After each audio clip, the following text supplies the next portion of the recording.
So, hello, Camila Ardila. Thank you very much for having this interview with us. First of all, we would like you to talk a little bit about you, about who you are, what is your experience with the humanitarian field. Okay, yes, I am. I was born in Colombia back in 1993. I moved out from there to Valencia in the Spanish state when I was 10 years old by the end of 2003. And then I did my university studies in Barcelona. I moved there in 2012. And from then on, when I finished university, I went back to Colombia. I didn't really was working properly like in the humanitarian field, but I was studying some stuff like concretely on the the peace agreement that had been recently signed. And yes, apart from that, more or less everything has been in Colombia, and I was doing some kind of humanitarian collaboration, but it wasn't properly humanitarian. I was with an NGO in Senegal last year for 6 months, but I was collaborating with the communication team. Okay, that's very interesting. So, would you prefer to talk about Colombia or Senegal? No, I know much better about Colombia. That's much more interesting, I guess. That's perfect. So, according to you, what are the consequences of armed conflict in this region, in Colombia? Well, in every region, I mean, in every area of Colombia, the consequences have been different, but a conflict that has lasted and still happens, it's still alive for 60 years, it just affects every single area of your life, and social, political, economic, even religious life. Mm-hmm. So the consequences, I don't know if you want me to talk about anything specifically, but yes, more or less have been consequences all around. Can you give an example of a consequence on the social life or the political life, or what you feel more comfortable with talking about that?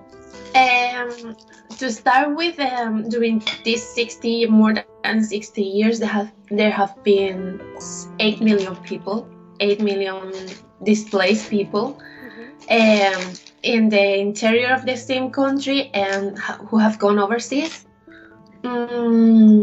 Apart from that, it's been like 200,000 deaths.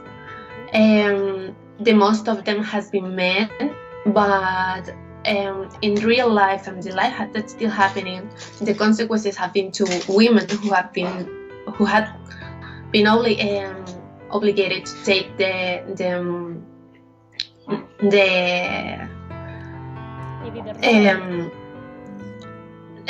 who have taken the role of taking the family out, providing food, providing shelter, providing everything in a country that's still very machist, and who have not all the their rights given, or not given, because in the law it's still the rights are written down, but not in practice. Okay. So, for instance, in the peace agreement, one big point had been the recognition of the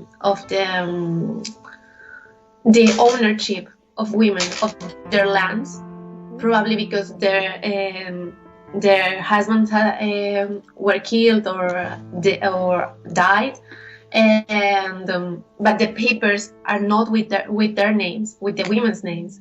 So it's a big challenge right now to turn their lands back, because they were displaced the most of the times. So when they go back, they cannot claim their lands as their propriety. Okay, so I think this is what we were looking for, because this encapsulates a little bit the difficulties that people is suffering after even the peace agreement has been signed, right? Yeah. Okay, so to go on with the interview, I would like you to answer a second question, which is, what do you think that have been the challenges for humanitarian actors there in Colombia during the conflict or afterwards? I think actually one of the main challenges have been like on one hand, since all the fields of life have been affected by the conflict, I guess seeing the resolution or the aid as as holistic, that they cannot be divided or break down by compartments. Like, you are going to go to sanitary, you are going to go to education, we are going to take care of women, we're going to do this and that, because everybody overlaps each other. So right now, most of the people who are like in small towns, they say, oh, the government is coming, but the government, one person by each, and probably they are overlapping, probably they are forgetting things, probably they are forgetting what's in between of each stuff and how they affect each other. So that's one of the main challenges so far. And apart from that, I would say to check which are the consequences of their appearance in the field. So I was told about this European Union project about making fields out from a town. Everybody was super happy. They gave the power to the people of the village to say where they wanted to do the fields, what they wanted to grow there. They had to do the supervising of what was going on, the balances of money. It was like given autonomy while supervising, but everything for the people. What they did not foresee was that they had to rebuild a road to connect the crops with the villages, with the main village. So there was it was before the peace agreement was signed. Right before, they had to talk with the guerrilla so they could give the permission to make the road. After some talks, they agreed, and what happened was that, like a year after, everything was supposed to be working really well. A year after that or so, the people from the European Union came back and found out that everybody in the village was gone. What happened was that was a very, very important corridor for cocaine.